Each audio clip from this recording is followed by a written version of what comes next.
nefritis, el síndrome nefrótico es también un conjunto de signos y síntomas que tiene situaciones bien propias, características que sin ellas no hacemos el diagnóstico. Entonces, fíjense, cuando hablamos de síndrome nefrótico, vemos que esta patología, que es bien frecuente en pediatría, particularmente en la etapa de lactantes, es decir, en niños bien chiquititos, ¿ya? Este síndrome se caracteriza, y es la raíz de todo el síndrome, la proteinuria masiva. Es decir, que en este síndrome se pierden ingentes cantidades de proteínas.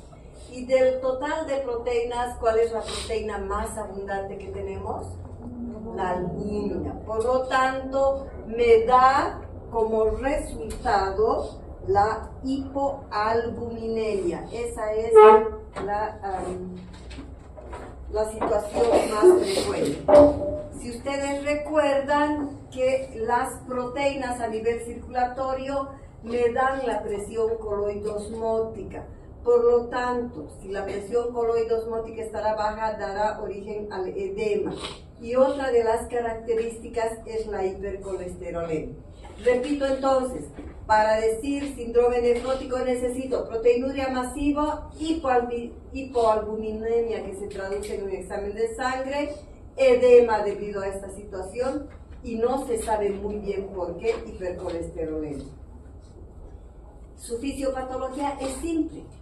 Cualquier precipitante del síndrome nefrótico, porque son N cantidades. Si ustedes leen el libro, es cualquier cantidad de situaciones que pueden desencadenar el síndrome nefrótico, me altera un aumento y me produce un aumento de la permeabilidad glomerular a las proteínas, porque en condiciones normales no se filtra proteínas. Por eso que hay una proteinuria masiva igual o mayor a 50 miligramos kilopeso día. Esto me condiciona hipoproteinemia, hipercolesterolemia, y me da el edema, que es el signo universal más frecuente. Este sí va acompañado de anasarca. Los bebecitos, como son chiquititos, tienen desde los ojos tapados hasta los genitales. Todito su cuerpo está edematizado. La hipoproteinemia se refiere a la diversidad de proteínas que se eliminan a través del tracto urinario. Y esto me produce una disminución muy grande de la albúmina, en primer lugar, porque la albúmina es la proteína más frecuente, y esto me produce edema. La disminución de las inmunoglobulinas, que son proteínas, me producen infecciones, ¿verdad? Porque son parte del mecanismo defensivo. Disminución del factor beta del complemento, lo mismo, hace que haya muchas infecciones en este cuadro. La disminución de la transferrina, que es una proteína que va a transportar, chiquitos, me lo pueden cerrar. Les cuento que a partir de ahora sí vamos a cerrar a los 10 minutos. Hay una, ya les van a decir los otros docentes, hay una indicación de la universidad que no pueden entrar después de los 10 minutos, y hay gente que está entrando hasta antes de que termine la clase.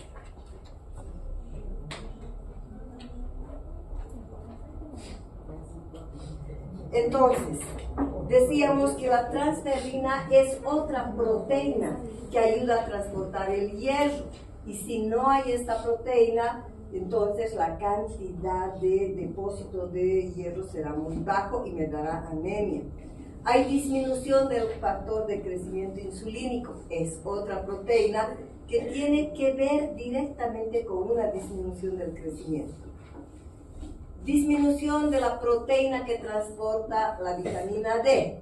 Y ustedes saben que la vitamina D tiene que ver con el, digamos, con la maduración del hueso Y si está disminuida, habrá osteopenia. Y finalmente, disminución de los inhibidores de la coagulación que me darán trombosis. ¿Cómo es el edema del síndrome nefrótico? Así sencillísimo. La hipoproteinemia con hipoalbuminemia me produce disminución de la presión coloidosmótica intravascular. En cambio, en el síndrome nefrítico era el aumento de la presión hidrostática, ¿verdad? Porque aumenta la volemia. Aquí es disminución de la presión coloidosmótica. Hay fuga de líquidos, por lo tanto, si la presión coloidosmótica baja, entonces hay salida de líquido al extravascular y la reabsorción de agua y sodio en las nefronas, condicionándome el edema, que es el signo más importante. Ahora, cada vez que hablamos de síndrome nefrótico, tenemos que saber que hay dos grupos claramente definidos en pediatría, dos. Y estos dos grupos se diferencian en todo, desde la clínica, que son diferentes, la evolución, el tratamiento, las condiciones que me generan ese síndrome nefrótico, etc., son totalmente diferentes. ¿Cuáles son esos dos grupos? Uno es la nefrosis lipoidea. Y la nefrosis lipoidea es, por suerte, la forma más frecuente de síndrome nefrótico. Y la característica fundamental, que en la nefrosis lipoidea hay muy poco cambio, muy poca lesión, o si existe son apenas perceptibles, por eso se llama de cambios mínimos, es el otro nombre que tiene. Nefrosis lipoidea o de cambios mínimos se dice, porque si hay es bien poquitito. Pero hay otro grupo, el segundo grupo, es un síndrome nefrótico con diversas lesiones. Es la forma más grave, más rara, pero grave. En cambio, esta otra, la lipoidea, es la más frecuente, pero más benigna, menos dañina. Esta nefrosis con lesiones se refieren a que pueden haber fenómenos de esclerosis focal, proliferación mesangiocapilar, o proliferación membranosa, o cualquiera de estos grupos, la membrana proliferativa, por ejemplo, es una de ellas. Todo esto se diagnostica con anatomía patológica. El síndrome nefrótico y su causalidad, vamos a ver que la edad de presentación más frecuente es de 1 a 5 años. En este volumen grande, desde 1 a 5 años, están el 80%. Lo siento, nunca falta ese muchacho, pero más o menos tienen que venir. Si no, voy a llorar por todos y voy a terminar abriendo a todos. Entonces, es frecuente en lactantes. Es frecuente en los lactantes. De estos, el 90% es nefrosis lipoidea. En este grupo etario, fíjense, la mayoría, por eso les decía, es nefrosis lipoidea. Conforme avanza la vida y la edad de los pacientes, cada vez más raro, disminuye en incidencia la lipoidea y solo llega a un 50%. ¿Cuáles son las causas de la nefrosis lipoidea? 1. Los antiinflamatorios no esteroideos. Fíjense, son los AINES, chicos. Aquí, para que vean ustedes, están todos los AINES, el diclofenaco, el piroxicam, el famoso ibuprofeno que les encanta, las alergias de todo tipo, el polen, enfermedades como el Hodgkin, que tienen un componente inmunológico, la picadura de abeja. Estas, fíjense, de todas estas, probablemente la más frecuente es la picadura de abeja, seguido de los AINES. ¿Ya? Ahora, hay N de estas que son más raras. Esto es lo más frecuente. De la nefrosis con lesiones encontramos el tumor de Wilms, la sífilis, el lupus eritematoso, la artritis, la hepatitis B, la malaria, heroína, la diabetes, el síndrome de Schönlein-Henoch, que es un síndrome totalmente inmunológico. Lo mismo que, si se fijan ustedes, chicos, el lupus eritematoso, artritis reumatoidea, síndrome de Schönlein-Henoch son problemas inmunológicos. El uso de sales de oro, la endocarditis también es inmunológica, tiene que ver mucho con los procesos inmunológicos. Están entre lo más frecuente. Seguimos con las causas del síndrome nefrótico y se menciona que todas estas causas, que en el libro son así de grande y de cualquier cantidad, son mínimas. Y probablemente la que tiene mayor porcentaje es aquel síndrome nefrótico que nosotros investigamos una causa y no encontramos. Por lo tanto, es de causa desconocida o la famosa el síndrome nefrótico de tipo idiopático, no se conoce claramente la causa. Ahora, tenemos que saber por qué se filtran las proteínas en el glomérulo, porque ya sabemos que en condiciones normales no se filtran proteínas. Se filtra todo exceptuando proteínas, glóbulos rojos, glóbulos blancos y plaquetas, ¿verdad? Pero aquí tenemos que saber por qué se filtra. Lo que pasa es que hay una pérdida de las cargas eléctricas negativas en la pared glomerular que se denominan proteoglucanos. Entonces, al ser un proceso inmunológico, también el órgano de choque es a nivel de glomérulo y ahí se pierden las cargas negativas, los proteoglucanos. Y por lo tanto le dan esta situación de una proteinuria masiva. La correlación clínico-patológica. Aquí hay una serie de enunciados que están así, en el mismo esquema de descripción en el libro. Es mucho más frecuente en lactantes. La mayoría son niñitos pequeñitos. Entonces, si yo encuentro un edema en un lactante, una anasarca así grave, lo primero que tengo que pensar es que puede ser síndrome nefrótico. Su sintomatología más llamativa es el edema generalizado y pálido. Puede existir o no hipertensión y hematuria. En estos no interesa mucho. Puede haber, como no puede haber, no es pilar diagnóstico acá. Y más o menos este porcentaje, si lo encontramos, representa el 25%.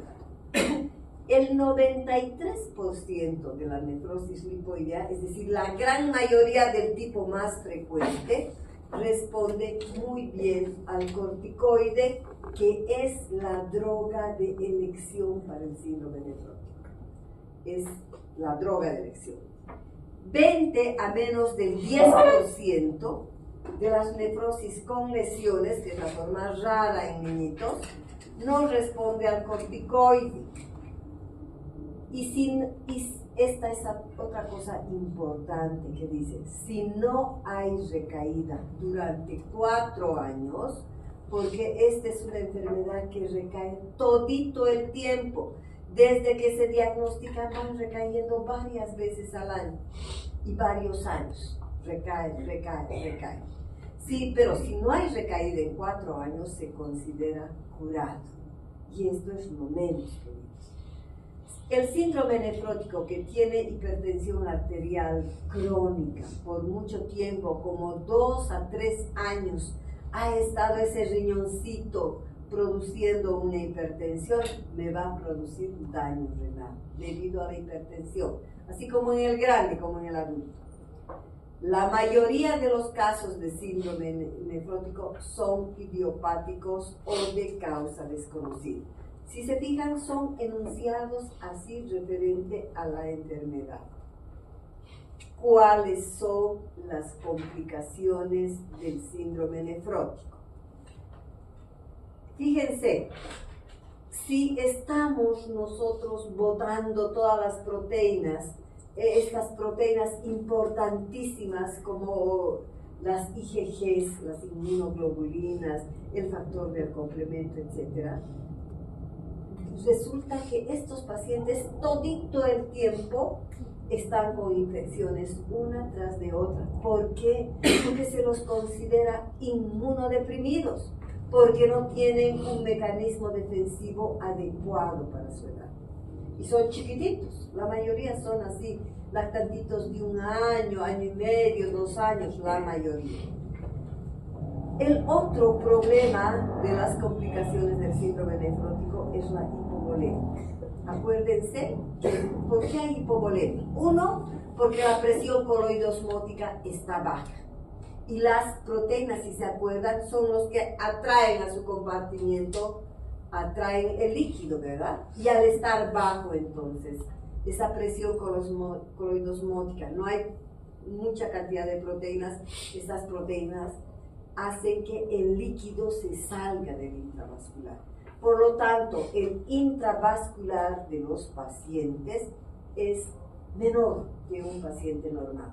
Por eso ellos tienen tendencia a un shock hipovolémico temprano. Una diarrea a estos niñitos en un tranco les hace entrar en shock. Por la pérdida de líquidos, vómitos y diarrea, y porque de por sí estos tienen tendencia a la hipovolemia. Otra complicación es el tromboembolismo.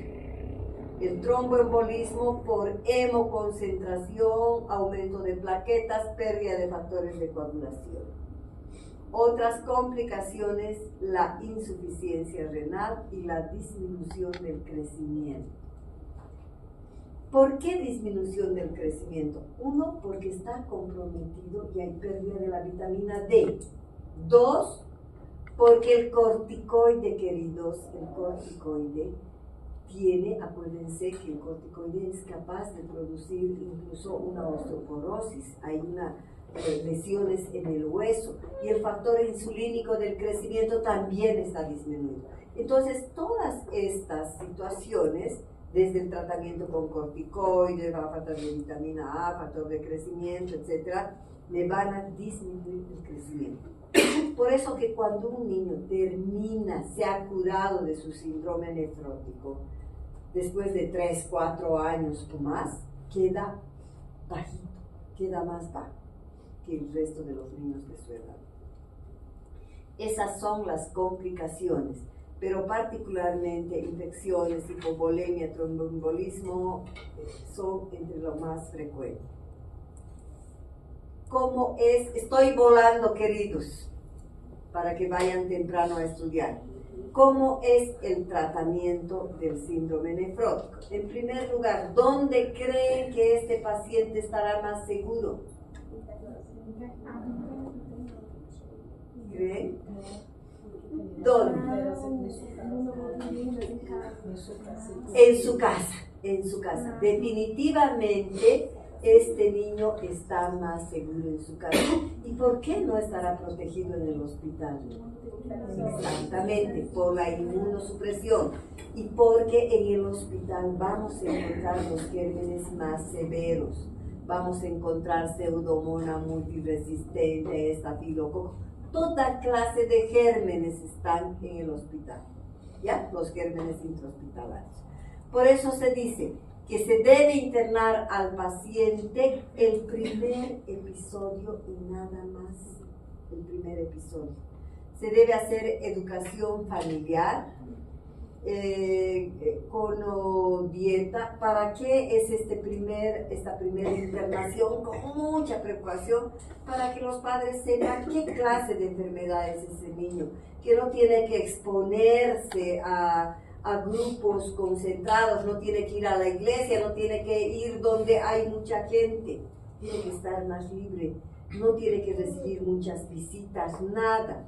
Entonces, educación en ese sentido, el tipo de dieta que debe aprender a cocinar, le van a enseñar en esa, y es un tiempo breve, solamente para eso, y se va, ¿ya? Si existen infecciones, se dará antibióticos. El medicamento de elección es la prednisona, que es de 2 miligramos por kilo de peso, por 2 tomas. Y fíjense, aquí chicos, cuando el paciente se ha internado, en la cabecera de su cama lleva un letrerito, así, que dice síndrome nefrótico, que sería su nombre genérico de todos, pero se le pone un apellido y tiene que decir síndrome nefrótico, multiresistente, córtico sensible, córtico dependiente, córtico resistente, etc. De tal forma que cualquier médico que haga la visita y que no esté su médico de cabecera entienda de qué tipo de síndrome nefrótico se trata. Entonces, el 95%, chicos, de la nefrosis lipoidea responde muy bien al corticoide. Y a ese se llama córtico sensible, porque le das el corticoide, le das su prednisona, no es dexametasona, no, es prednisona, el corticoide de elección, ¿ya?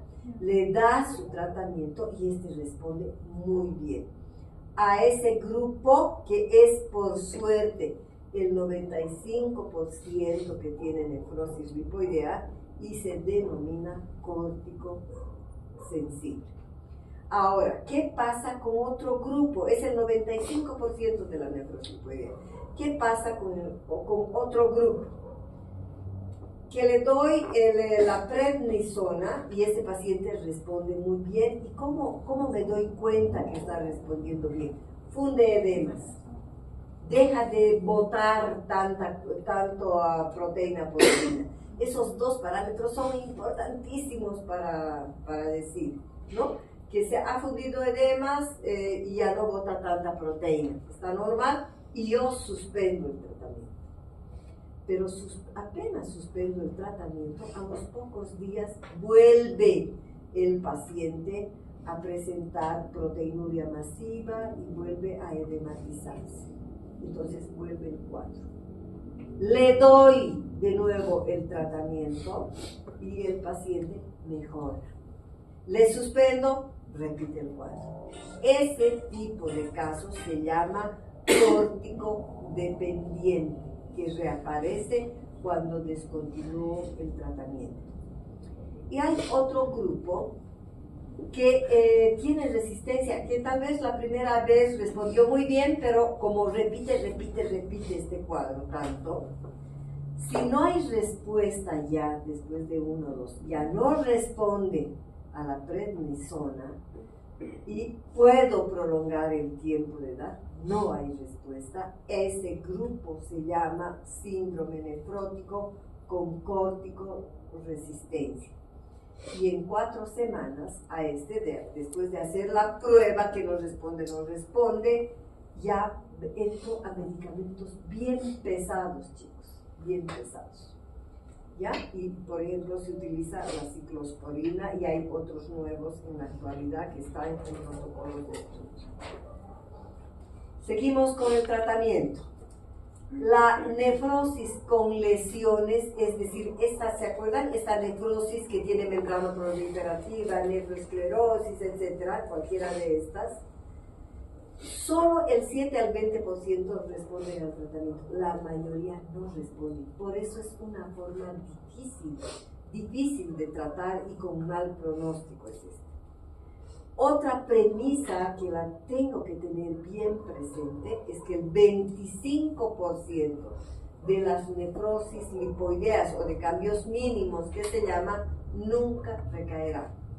Fíjense, el 25% hace un episodio de nefrosis lipoidea y se le da el corticoide, revierte bien y nunca más repite. Son los menos, el 25%. El otro 25% presentará al menos 2 recaídas al año, por lo menos 2, si no es 3 o más. Entonces, este es el 25%, pero la gran mayoría, el 50%, recae permanentemente. hace 3, 4, a veces más episodios de síndrome nefrótico. Esta recae. Es la gran mayoría, el 50%. ¿Qué más debo dar? Esto debo saber y esto me tiene que permitir hacer un tratamiento.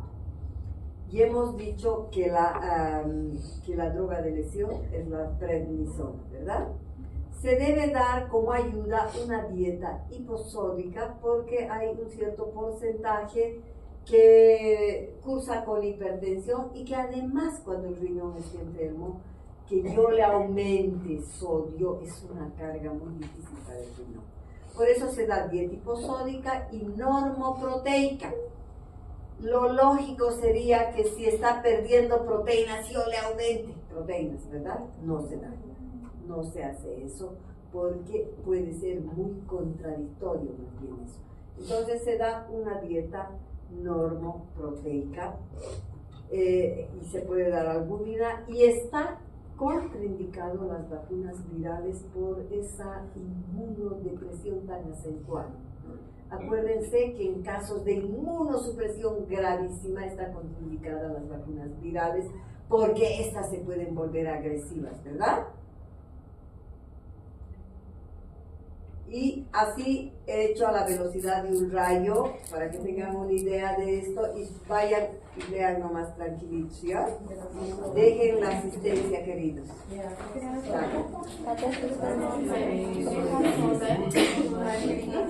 Ela não quer que faça.